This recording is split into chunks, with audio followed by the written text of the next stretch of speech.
Y vamos a cambiar de tema completamente porque hay hartas críticas que han caído sobre el Ministerio de Salud ante la alta ocupación de camas críticas pediátricas en el país.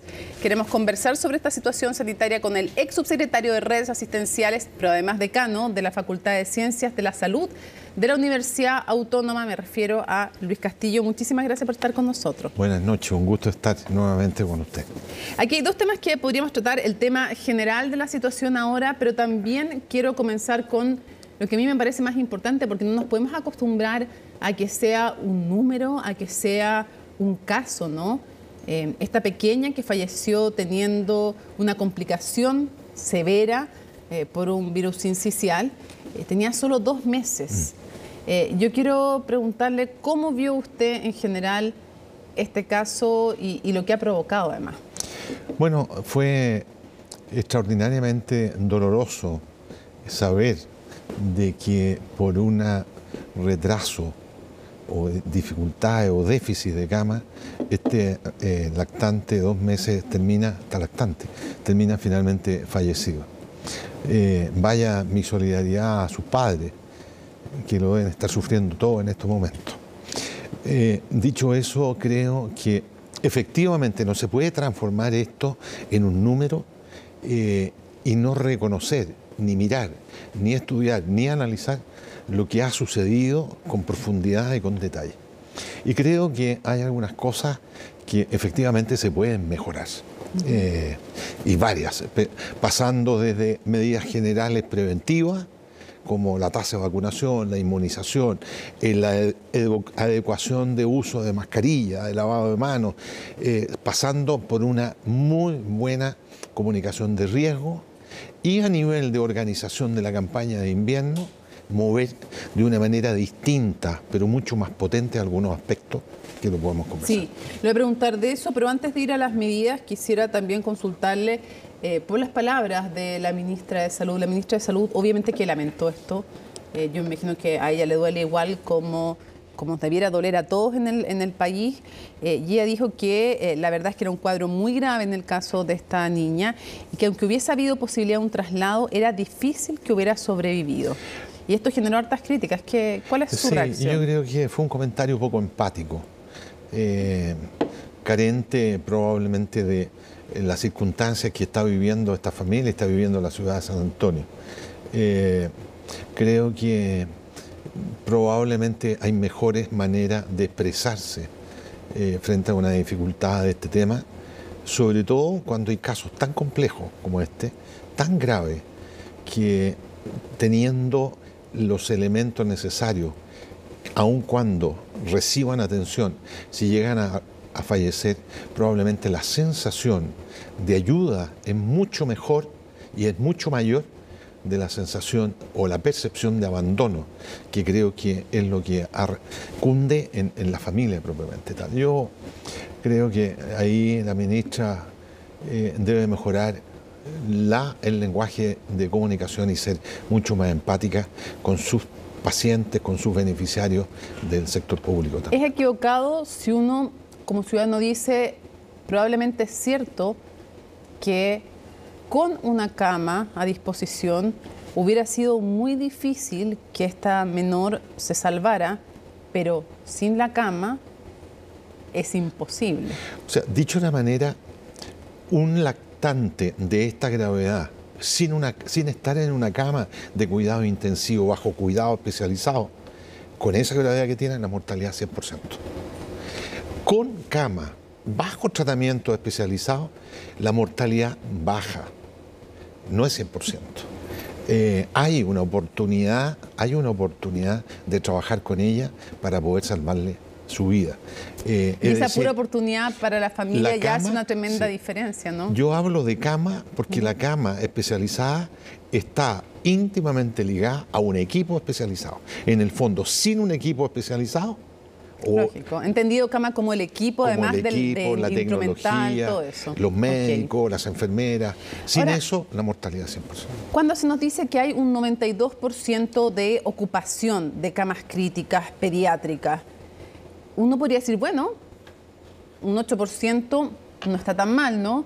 Pero resulta que nos decía ayer el presidente del Colegio Médico de Valparaíso, ojo, que a veces los promedios son engañosos, porque si la distancia entre un paciente crítico y la cama crítica de ese 8% es, como en este caso, desde San Antonio hasta Arica, ese 8% no es tranquilizador. Y se lo pregunto porque cuando estábamos en la época del COVID, si nos decían 8% era tranquilizador en ese minuto para lo que estábamos viviendo. ¿Qué tan crítica es la situación con un 92% de ocupación? Lo que hay que saber es que 92% es un promedio. Hay regiones del país, incluyendo la región metropolitana, la Quinta, la región de Concepción, en donde la ocupación de cama está prácticamente al 100%.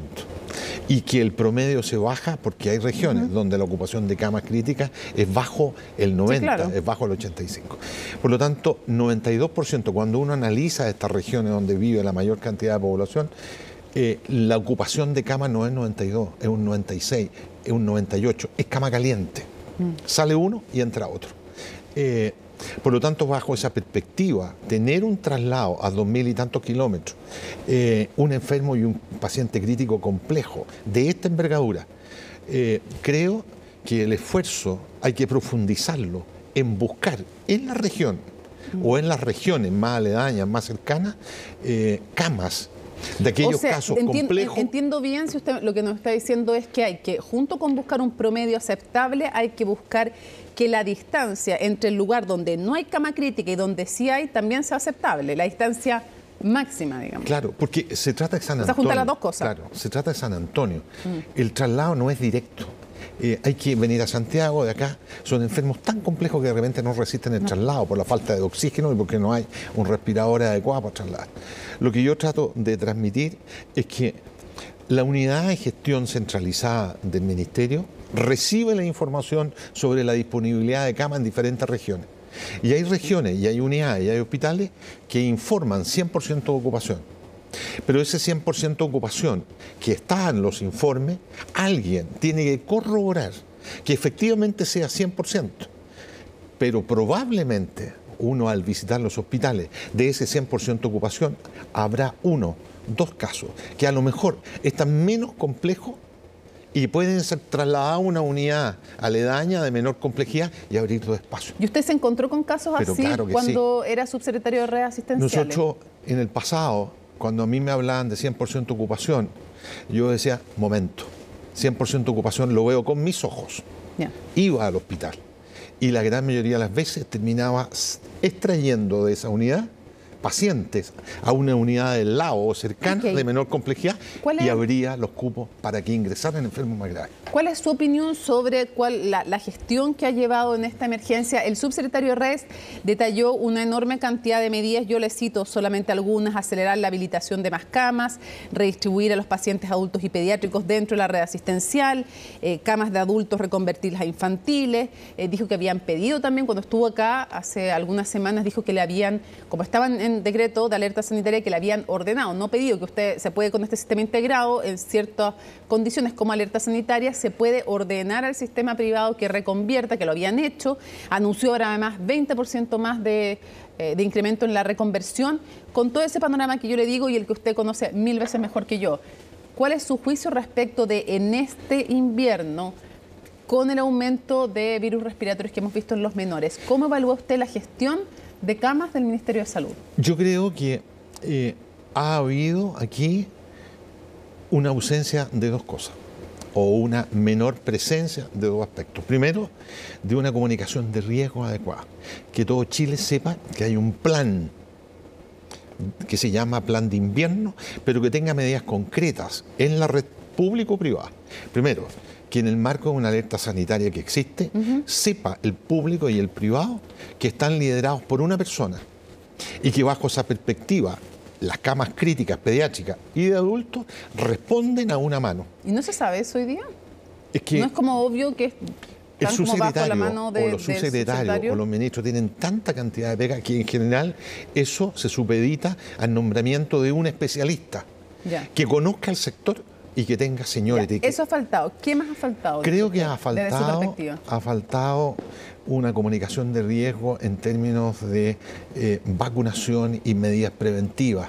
de adecuado uso de la red y de elementos que la población puede colaborar y ayudar a acelerar las vacunaciones.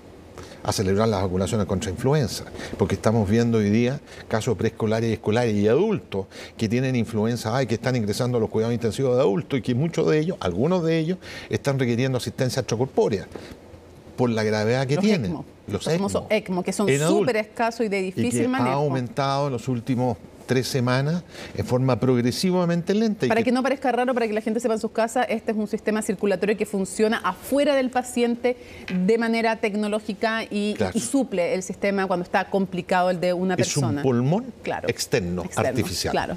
Ahora, dice que falta esa gestión, falta la comunicación de riesgo, acelerar la vacunación. Y pregunta, ¿usted cree que el sistema público por un lado y el sistema privado por el otro lado pueden reconvertir o se les debiera haber hecho reconvertir más rápido? Lo que se ha explicitado hoy día se traduce en 2 palabras: reconversión horizontal, es decir, trasladar o transformar una cama en una cama compleja, y reconversión y creación y crecimiento vertical. O ascendente, es armar y crear nuevas unidades de críticos pediátricos en áreas donde normalmente no existen. ¿En cuánto tiempo se puede hacer eso? Es que depende. En los pediátricos es un poco más lento por la especialización que tiene, especialmente en los recién nacidos, los lactantes, que es mucho más especializado. Para que no critiquemos... Sí, pero esto es posible hacerlo. ¿Y en qué plazo? Esto es posible hacerlo dentro de 48 o 72 horas. Es posible hacerlo y hacerlo coordinada y planificadamente bien. Cierro con una pregunta. Para que no critiquemos y solamente hablemos del sistema público. ¿El sistema privado, cree usted que en esta emergencia puede hacer más de lo que está haciendo? Y estamos hablando de que con una mejor gestión se podrían salvar más vidas. El sistema privado es evidente que puede colaborar más, especialmente en la velocidad y en el crecimiento de unidades nuevas y especialmente en la conversión de camas de mediana complejidad a alta complejidad como camas de cuidado intensivo. Pero para eso necesita que lo lideren, las necesidades y los requerimientos asistenciales del país. Nosotros teníamos visitas permanentes. Y gracias a Dios nunca nos faltó una cama porque predecíamos las necesidades clínicas por los estudios, los analistas que hay. Y el Ministerio tiene muy buenos estadísticos y tiene muy buenas fórmulas que predicen las necesidades asistenciales a una semana, que permitían saber cuántas camas debíamos tener y crecer en determinado tiempo y en determinada región. Eso hoy día el Ministerio lo tiene y lo puede hacer. Luis Castillo, muchísimas gracias por habernos acompañado en CNN Prime. Muy bien, muchas gracias.